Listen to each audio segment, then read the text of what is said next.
It happens like clockwork every single September. The dramatic keynote, the slick videos, the promises of a revolutionary new camera, a blindingly fast chip, and a design that's supposedly the best yet.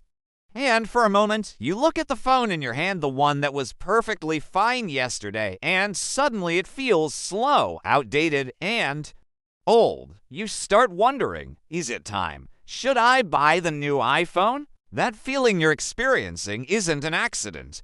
It's the result of one of the most effective marketing engines on the planet. But I'm here to help you cut through that noise. The question isn't whether the new iPhone is better. Of course it is. The real question, the one that will save you hundreds, maybe even $1,000, is this: do you actually need it? In 2025, the difference between a new iPhone and a 2 or 3-year-old model is smaller than ever, and for most people, upgrading is a complete waste of money. Today, we're going to walk through a simple, honest checklist. We lines look at the legitimate reasons to upgrade and the even more compelling reasons to hold onto your cash and keep using the powerful computer you already own. Let's start with the single most important factor that should dictate your upgrade decision, and it's not how many megapixels the camera has. It's your battery life. Go into your settings right now, tap on battery, then battery health and charging. What's your battery's maximum capacity? If it's significantly below 80%, your phone is probably struggling to get you through the day. You're constantly hunting for chargers, and the performance might even be throttled to prevent unexpected shutdowns. Before you even think about buying a new $1,000 phone, consider the $80 solution of battery replacement. For most people, a fresh battery is like getting a new phone. It restores battery life and can even make the device feel snappier again. If your only real complaint is that your phone dies by 3 p.m., a battery swap is the most economical and logical first step. Now, if you've already replaced the battery and it's still not lasting, or if your phone is so old that Apple doesn't even service it anymore, then we can start talking about an upgrade.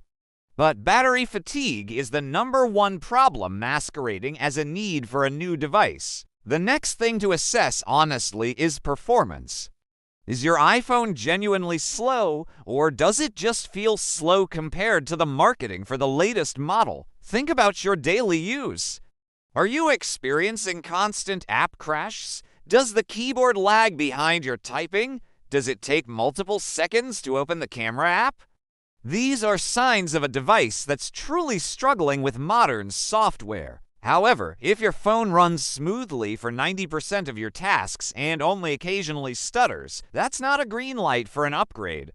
A pro tip here is to do a full backup and then erase all content and settings, then restore from your backup. This clears out years of software clutter and cached data that can bog down your system. You'd be amazed at how many perceived performance issues are just software glitches that a clean install can fix. This process takes an hour or two, but can breathe new life into an older device, saving you from an unnecessary upgrade. Now, let's talk about the camera, which is Apple's biggest selling point every single year.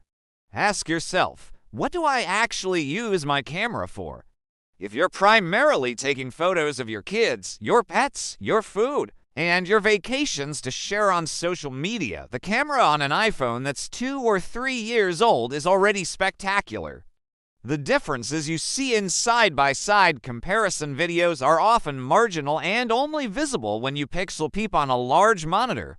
The average viewer on Instagram or TikTok will never notice that your portrait mode bokeh is slightly less perfect than the latest model. The real camera upgrades in recent years have been for very specific use cases. Do you regularly shoot in extremely low light without a flash? Do you need a massive optical zoom for photographing wildlife or your kid sports games from the bleachers? If the answer is no, then the camera upgrade is probably not justifying the cost. Your current phone is likely capturing incredible memories just fine. One of the most concrete and objective reasons to upgrade is software support. Apple is good, but it doesn't support iPhones forever.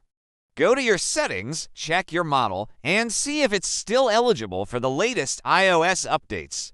When a phone stops receiving major iOS updates, it not only misses out on new features, but more importantly, it stops getting critical security patches. This leaves your device and your personal data vulnerable to newly discovered threats.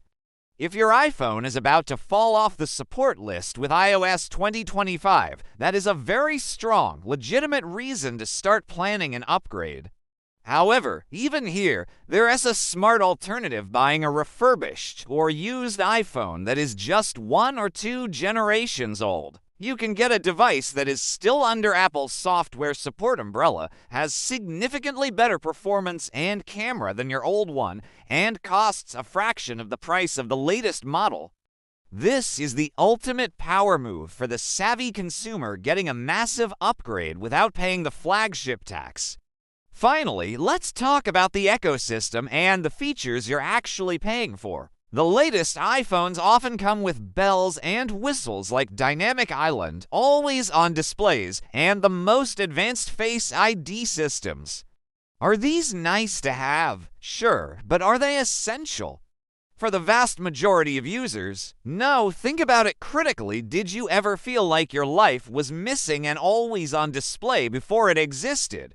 Probably not. These are incremental features designed to create a sense of novelty. The core experience of making calls, sending messages, browsing the web, using apps, and taking photos has been mature and excellent for years. The law of diminishing returns is in full effect with smartphones. The jump from an iPhone 8 to an iPhone 13 was massive. The jump from an iPhone 13 to an iPhone 15 was noticeable. The jump from an iPhone 15 to a hypothetical iPhone 2025 will be, for most people, negligible in their day-to-day lives. So, to answer the question in the title, do you need to buy another iPhone? The answer is a resounding maybe, but probably not. Base your decision on the tangible, practical factors we've discussed: your battery health, your real-world performance needs, your specific camera use cases, and your device's software support status. Don't base it on the manufactured hype of a product launch. Your wallet will thank you, and you lines realize the phone in your pocket is still a technological marvel that has plenty of life left in it. Your wallet will thank you, and you lines realize the phone in your pocket is still a technological marvel that has plenty of life left in it. Your wallet will thank you, and you lines realize the phone in your pocket is still a technological marvel that has plenty of life left in it.